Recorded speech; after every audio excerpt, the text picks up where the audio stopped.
Halo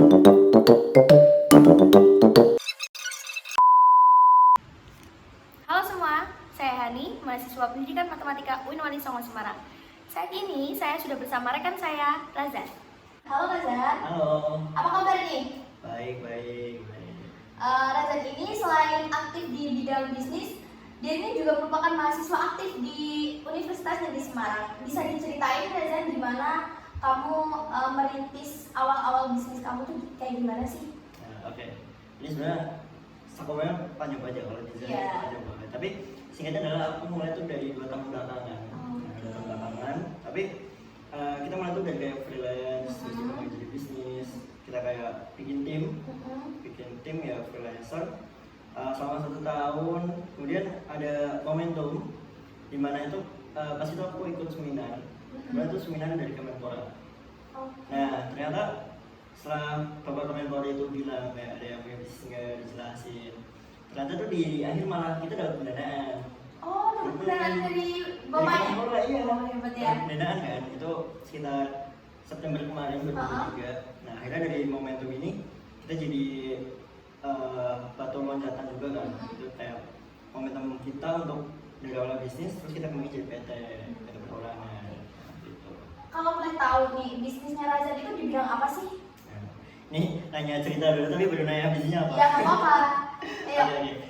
Jadi bisnis tuh sebenarnya kalau dari sana tuh kita lebih enak nyebut itu jasa ya, jasa di video editing. Oke, video editing ya. Cuman karena kita tuh pengen bisa survive secara long term, kita mau research ini sebagai kayak perusahaan teknologi juga sebenarnya. Jadi kita kayak pengen ngehubungin sama content creator ya, spesifik content creator atau bisnis buat terhubung sama mitra video editor gitu. Jadi benar-benar kita mau optimalin, apalagi kalau pakai teknologi kan kita bisa scale up lebih gede kan. Nah, jadi ya awal dari jasa kita mau coba jadi jasa teknologi kali ya.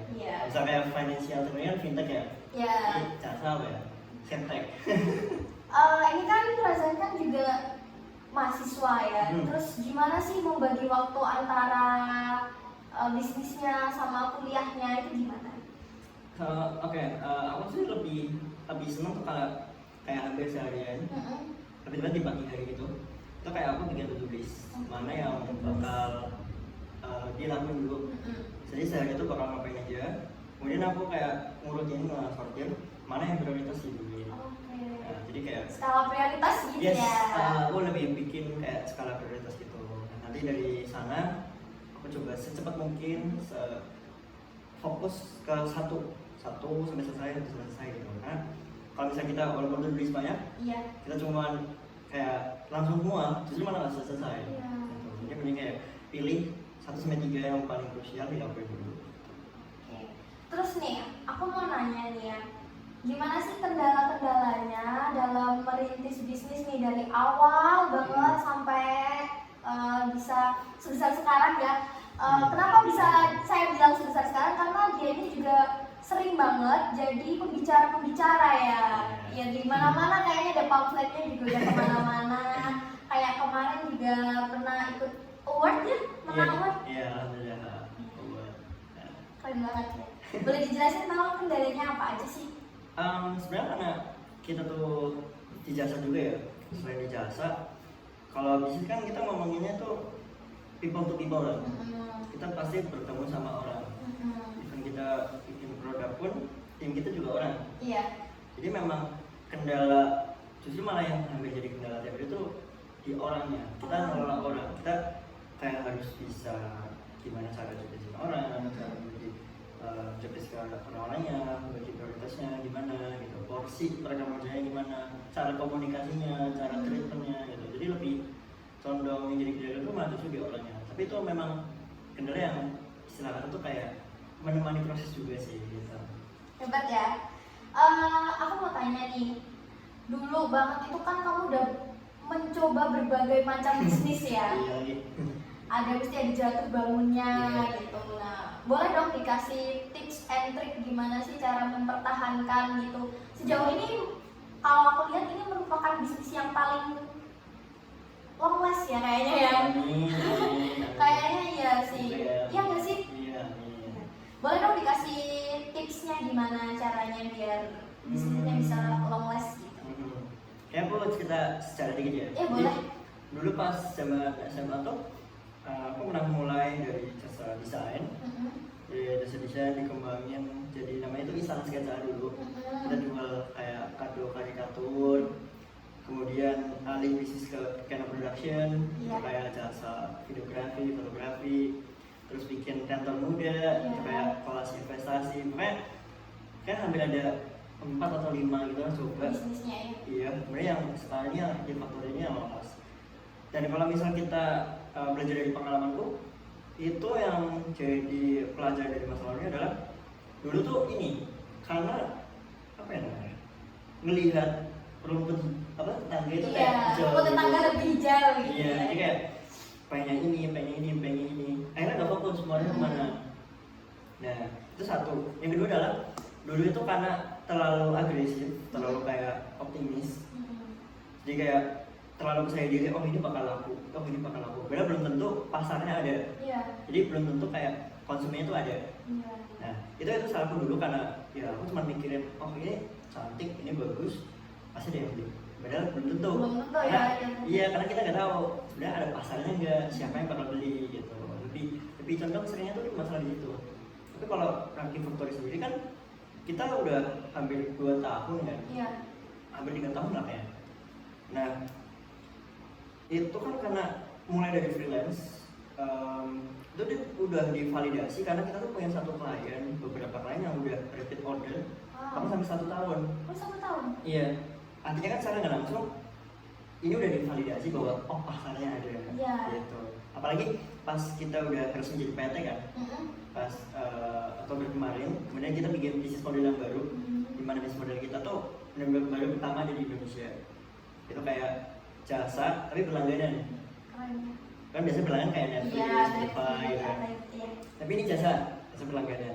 Tapi kita nambahin kayak option untuk bisa di pause. Jadi kayak user tuh nggak bakal rugi. Inovasinya keren banget ya. Iya, dan itu baru tahun ini dulu. Iya. Yang sebenarnya kali itu pertama itu jadi tantangan sendiri kita. Tantangan sendiri akhirnya adalah ini beneran ada pasarnya nggak ya? Klien tuh mau nggak ya? Nah, akhirnya hampir 1 bulan kita nggak terima klien karena lagi konsepin produknya.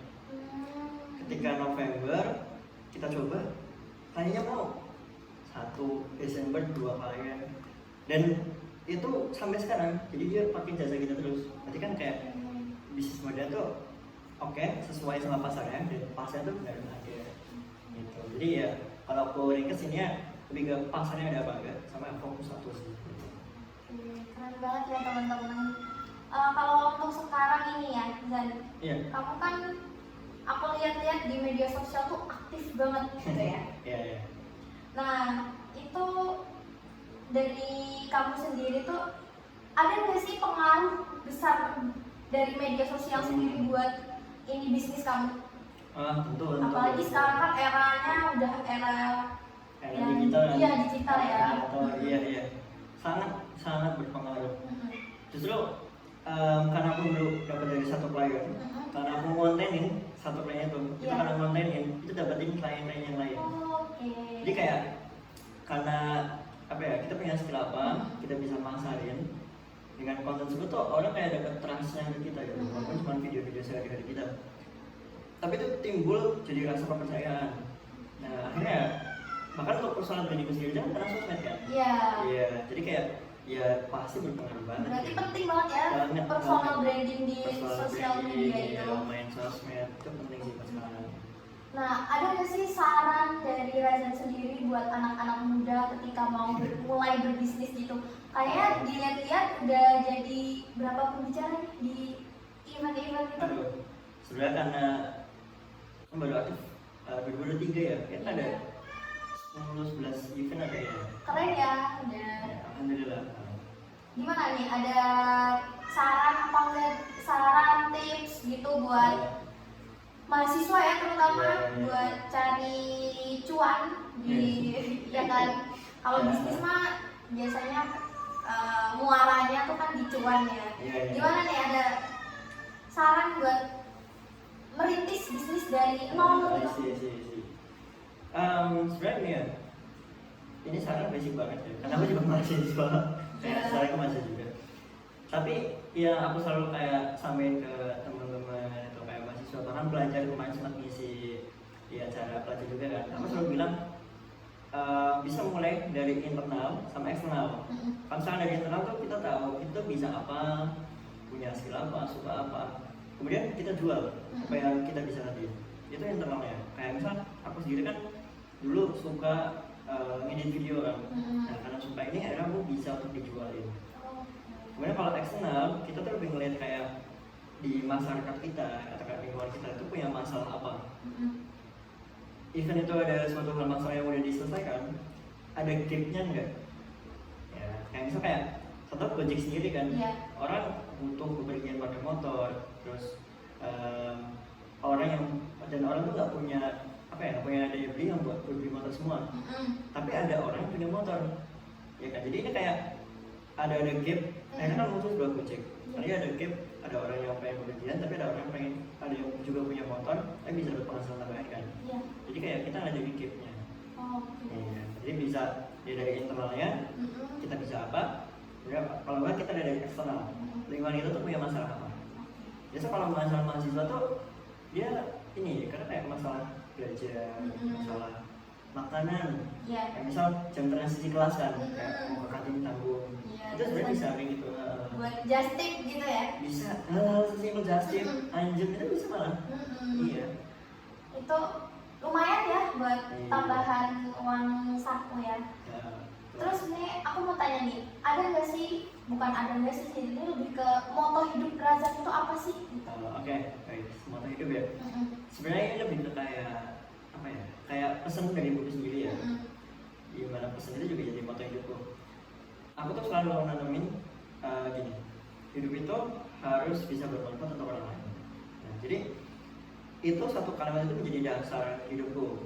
Kayak sesimpel aku konten, aku niatin ini untuk kebermanfaatan orang lain juga. Dari Rakit Factory sendiri pun kita kan membantu konten kreator kan. Dimana kalau konten kreator itu konten edukasi, itu kan artinya kita membantu atau berkontribusi dalam penyebaran konten tersebut kan. Karena itu bisa bermanfaat juga. Nah, selain itu dari internalnya adalah kita bikin tim, kita bisa istilah kata ya bisa nambah pemasukan untuk tim tersebut. Itu kan juga bisa mau bermanfaat untuk orang lain. Jadi aku selalu nanamin ya hidup tuh harus bisa bermanfaat untuk orang lain. Ini ada satu pertanyaan lagi nih. Kan menurut orang-orang kalau bisnis itu bisa membuka lapangan pekerjaan untuk orang-orang sekitar kita. Nah itu gimana tanggapan Razak tentang terkait kata-kata membuka lapangan pekerjaan itu benar apa enggak sih Zak?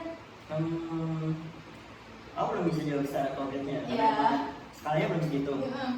Tapi aku sendiri adalah selalu berpikir pasti ada salah satu kayak keadaan yang kadang bisa diisi sama atau dibantu sama orang lain. Menurutku dengan bisa dibantu sama orang lain, kita memberi upah itu sudah salah satu membuka lapangan kerja juga kan. Iya benar. Ya kan. Sesimpel kayak di kita, itu kita memberdayakan para mitra video editor. Ya menurutku karena freelance video editor ini kadang juga susah cari klien kan, justru ini juga bisa membuka perusahaan kan. Iya, gitu sih. Oke teman-teman, kita udah dapat banyak ilmu banget nih ya dari Razak. Selain menginspirasi, juga cerdas, juga pinter banget bagi waktunya, enggak keteteran ya. Kayaknya kan bisnis juga oke juga. Kayaknya ini juga kita terbatas waktu ya Zan ya. Terima kasih untuk perbincangan pada malam hari